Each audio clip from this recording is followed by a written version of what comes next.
definitely be the hippest mom of the Geritol set. Risa wanted to be like Helen when she grew up. Laughing at that, she thought it was a good thing that she had enough time. It would be a long time before she was 46. Funny, as of late, she had wondered how she would react if Mr. Perfect showed up on her doorstep right after she turned 46. The thought of being in her 60s at her high school child's graduation was a challenge she didn't want to face. She didn't embrace the thought like her friend Helen. Thank God she was a long way from 46, and that decision wouldn't be one she would have to make anytime soon. Something was nagging at her. For the life of her, she couldn't figure out what it was. Just as soon as she had the thought, she stopped in the middle of her workout. A thin trail of sweat rolled down her pretty face. She hated those commercials when they showed all those beautiful people at the gym. They were so unrealistic. Nobody sweated in those commercials. They glistened, courtesy of the water bottle used to add additional spritz to their hard-toned bodies. Realistically, if they worked that hard, they would be sweating like racehorses, not glistening and shining and preening for the cameras. Realistically, they would be dressed as she was in faded sweats and mismatched socks. Realistically, those weren't even real people. Nobody looked like that. The thought of how she was dressed was fleeting as she dabbed at her brow with the towel that she kept handy. It concerned her that she was forgetting something important. It was a gnawing notion that made her pause. Wait a minute, she pondered. What day was it?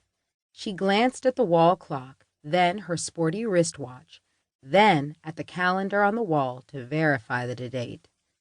Her consternation with the unrealistic television commercials was quickly forgotten as she realized the importance of the date.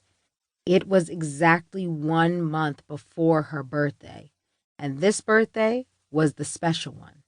She was about to be one of the women she was so surrounded by. On her next birthday, Risa James would be 40. She knew it was coming. She just hadn't expected it to arrive so soon. Where had the time gone?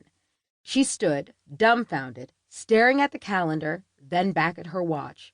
She had no idea how she had gotten thrown off track. She was a very determined lady who adhered to a rigorous schedule. Only by keeping it was she able to balance a very fulfilling personal life and a demanding, high-profile job. So anything that threw her off track had to be corrected quick, fast, and in a hurry, or the entire ball of wax started to melt. According to her inner biological clock, she was on schedule with everything in her life for what she had considered the most important thing, having her own family. According to her personal goals, she should have a 10-year-old and a 7-year-old by now. If she didn't right this wrong immediately, her entire life plan would be thrown out of whack. But how could she possibly do that? She didn't have a husband. She didn't have a steady boyfriend. She couldn't even remember when she had been on her last date. She quickly reviewed her life milestones. At 21, she had been a young, fresh-faced reporter just starting out. Having graduated from Southern Methodist University in the top 10% of her class, she had landed a dream job. She was the weekend reporter on the NBC affiliate in Waco, Texas. Waco was a small market, but it was a television exposure and a decent salary. Her enthusiasm, skill, and competence had quickly caught the eye of the network brass. She had moved up the ladder of television journalism quickly and had found herself at 31 a news anchor in the Los Angeles dog-eat-dog market by way of Waco, upstate New York, and Chicago. Once she had left Waco, she had been on her way. Waco was the first and last market she worked in that wasn't in the top 5.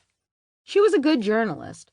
Because of her picture-perfect, highly photogenic face and her supermodel-like figure, she had become more of a celebrity than a journalist. People were more concerned with who she dated, where she dined, and what she wore.